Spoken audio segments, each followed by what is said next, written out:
Sigurno za termin Sarajevska poprok škola. Pa da li to zaista postoji? Čuvena.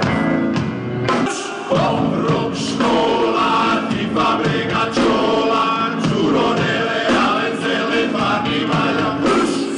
Poprok škola i fabrika čola, čuronele, alenzele, farni valja. Poprok škola i fabrika čola, čuronele, alenzele, farni valja. Prvi put viđeni u vašem su gradu, 20 mladića, upitnoga talenta, pjevaju i plešu preko 30 godina.